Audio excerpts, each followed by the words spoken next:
Oh, it's so early in the morning. I need two lamps on just to make sure it's all lit up properly. Hi, Shell. And hello to all the other wonderful weirdos watching. It's also so early that I should probably not be like over-excitedly loud. Oh, I'm exhausted because I am overworked right now. And yes, my hair will stick up. I don't care. It normally sticks up. It's fine. So, this week I've been reading Scars, and Scars is the longest of the stories so far at 50 pages, and I have to say this one is well worth the read. This one might just be my favourite or second favourite. I don't know.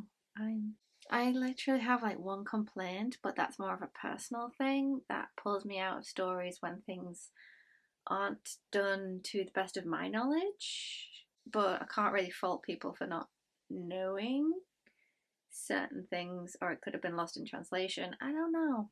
It could be the lost in translation thing. I don't know. But I'll put a pin in that and we'll talk about it later.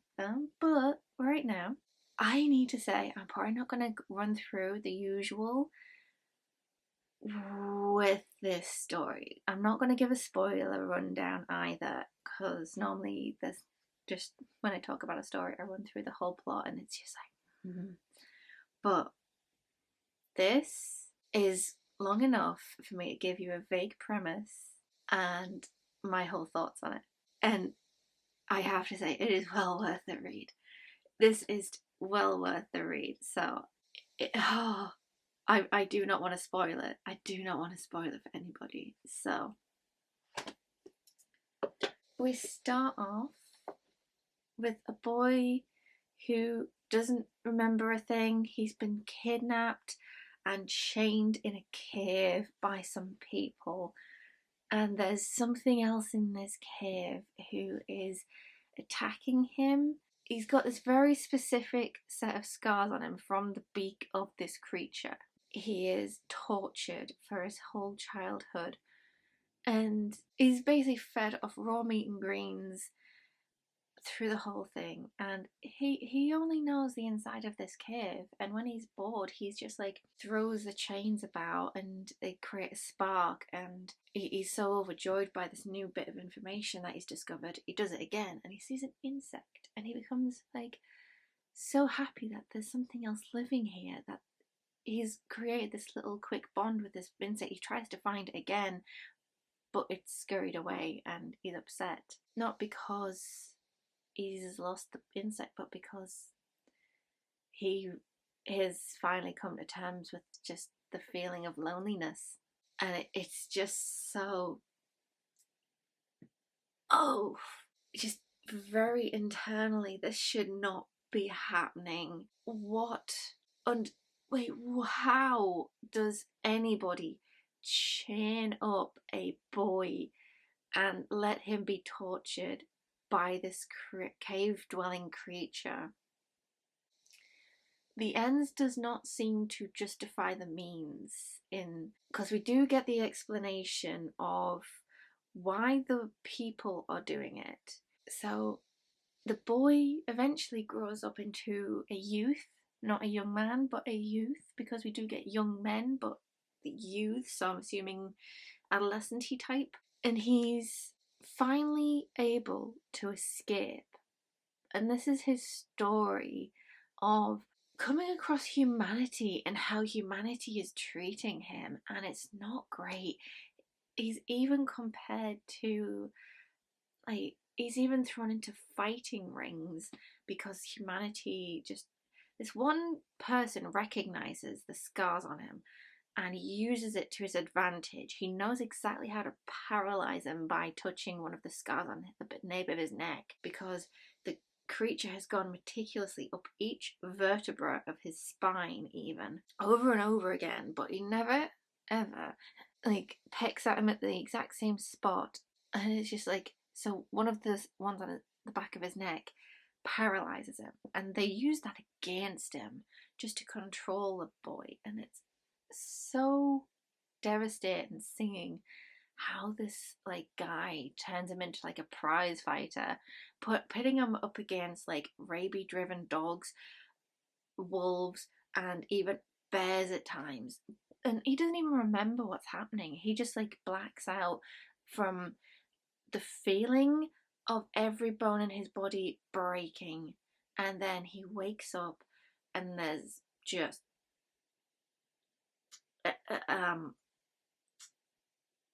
whatever he was facing is inside out. Essentially, the like the guts are on the floor, and he's just like saying, when you go up against a man, this is not going to be good to clean up. So they try to figure out how to control him, and it's oh. And there's even the story of that section of the book about how he's used, and he's only valuable when he's able to stand up and continue the fight. And when he's unable to stand on his own, that's when he becomes essentially non-useful, and so they get rid of him. They just put him out into the woods and that's it.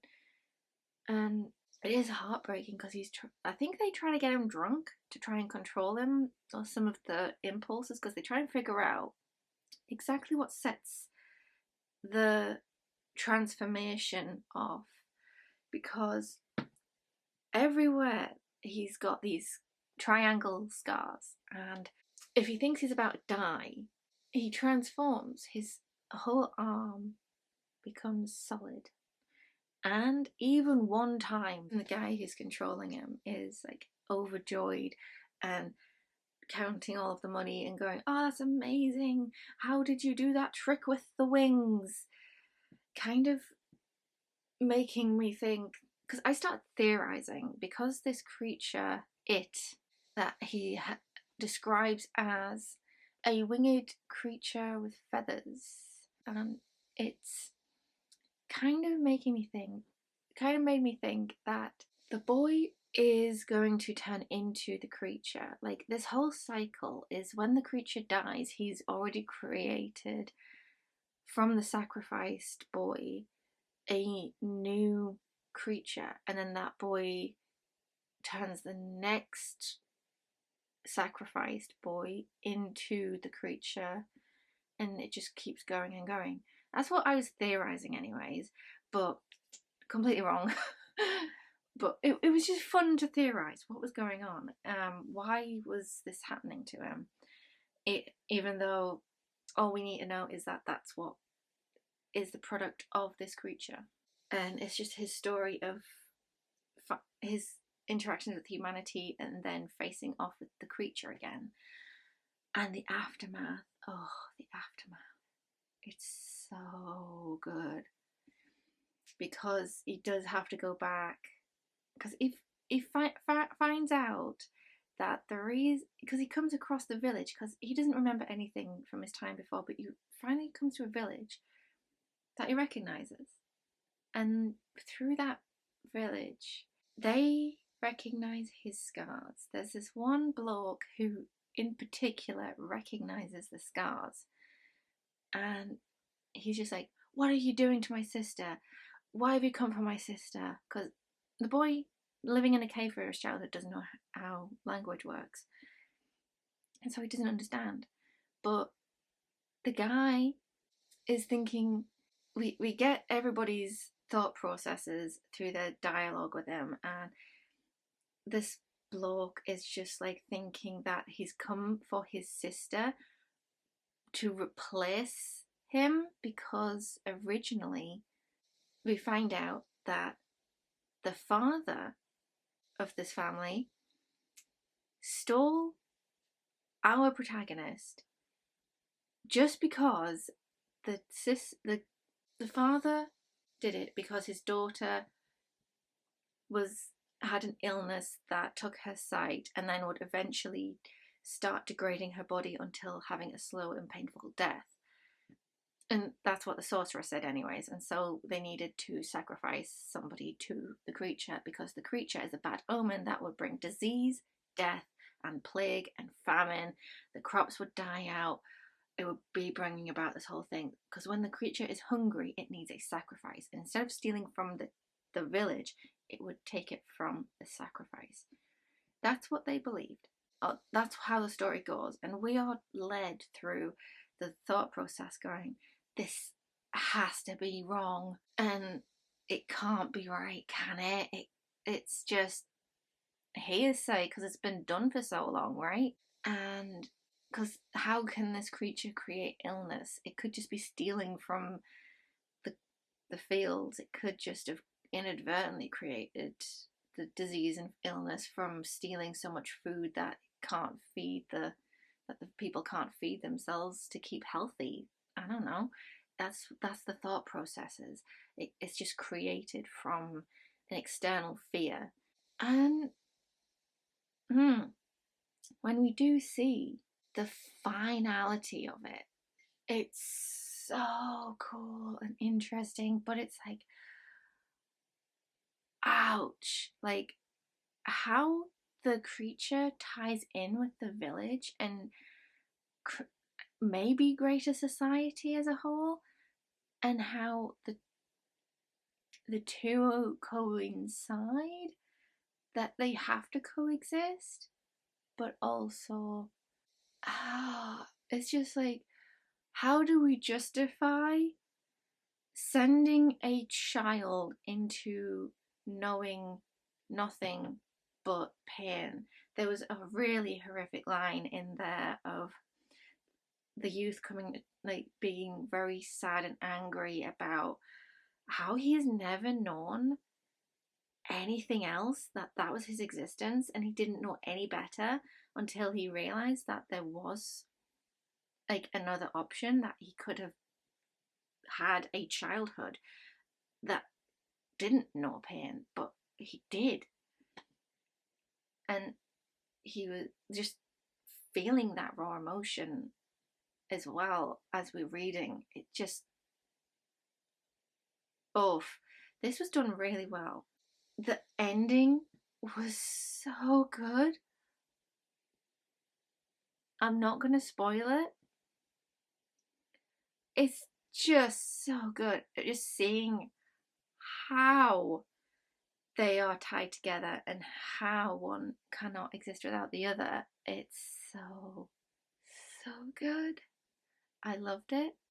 Yeah, so I need to talk about the complaint I had. So when he was a prize fighter, he was up against a particular opponent. There it is.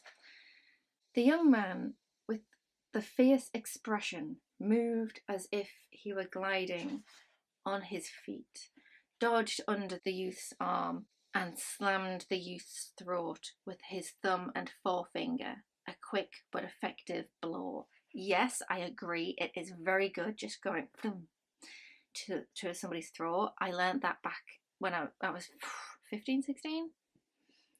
Yeah, it I should probably say, because I just said 15, 16. I did karate back then, so yeah. I swear I wasn't violent. But here's the thing. Even back then, I learned the importance of hitting the solar plexus, the throat, how you respond to certain hits. Because in the very next line after the being hit in the throat with the thumb and forefinger, so he's been hit in the throat. The wind knocked out of him. The youth began to fall forward. This line bugs me. Do you want to know why? This is the response of you being punched in the solar plexus. It's just a minor thing. I mean, it bugs me because I have the martial arts background and I know what happens when you get hit in certain places. It's fun to explore when you are fighting other people yourself. It's under controlled circumstances, not out in the street. Jeez, no. But with that background, I've been pulled out of stories that include fighting in a detail My most egregious one was poison study. No way is it practical to do a handstand and let your legs kick like a helicopter motion in the air. It's not practical. It's not practical. No one in their right mind who is trained would opt for that. Even the author said, even in the bio for the author said brown belt in martial art, and I'm just like, yes, but that's film aesthetic cool writing, not actual. And it's just when things just pull you out for because your own knowledge kind of contradicts the text. I don't know if it's Bora Chung's original text or if it got translated wrong, or so I don't know. I don't know where in the process that got, but when you get hit in the solar plexus, that's when the wind gets knocked out of you. I've actually had it done myself, not punched, but when something got like with a force knocked into me through my solar plexus, I was winded, and that was a very rough lesson to learn as a child. But if you are to go for somebody's throat, you still have air in your lungs, and again, I've learned that. I know what that feels like. You can do a lot with your throat. It's usually the muscles of inhaling, exhaling that get messed up. Like you panic a little and you forget how to. You kind of lose the feeling a little, but not having the wind knocked out because there'll still be air, but you've lost the ability to inhale, exhale. That's like my qualm. I mean, any martial artists that watch this that think I'm wrong, maybe explain. I mean, it's been a minute since I've been to Kung Fu again, but I don't think this is how it goes. But yeah, it does pull me out when it gets like when the description doesn't match what would actually happen. I don't know. I mean, maybe just make it so that you punch the solar plexus to get that particular effect, or if you do want to hit him in the throat, he probably would stagger backwards as well. I don't know.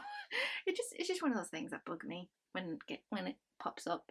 So, has anybody got a particular specialty that when it comes up in a book and it just pulls you out because you know it's not been properly researched? I mean, I know it's a short story and it probably doesn't matter in the grand scheme of things, but it's just one of those things that pull you out. I mean, the rest of the story is still worth it. It's still really good. It just pulled me out, and it bothered me more than it should. That's all I'm saying. It just bothers me. It bothers me. It bothers. It bothers. It bothers.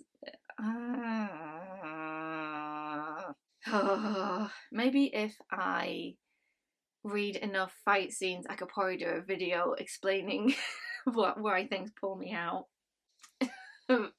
Pull me out of the story. It just maybe, I don't know. I mean, it certainly had a few instances here and there that did, but this was a good story. I did enjoy it. The ending was brilliant, absolutely brilliant, and it is like at the very end it turned into a revenge plot where he's just going to like face this creature and then realizing in the grand scheme of things it means nothing, absolutely nothing, and just to have your world disappear into nothing. Anyways, so that was this week's short story. Definitely check it out. It's got that typical like that very nice story beat that it just loops back around to itself, and it makes so much sense, and just dealing with humanity along the way is so good and expertly done. I did love it. Minus the one time I got pulled out, but that's just because I'm very picky in my fight scenes. What can I say? I like fight scenes, I like the violence in my books, but I think I would rather the descriptions be vaguer than be inaccurate, I guess. But yeah. Bye, Shao. And bye to all you other wonderful weirdos watching.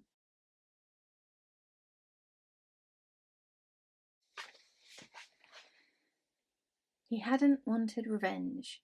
At least, not this kind of revenge. He simply had not known that the village's survival had hinged solely on the existence of it. The absurdity and the conclusion made him feel helpless. The strangers who stole his childhood with their sorcerer and beliefs, the despondent life he had lived on the brink of death, it had been all meaningless in the end. Mourning his years of suffering and despair, he stood in the ruins of the village and wept.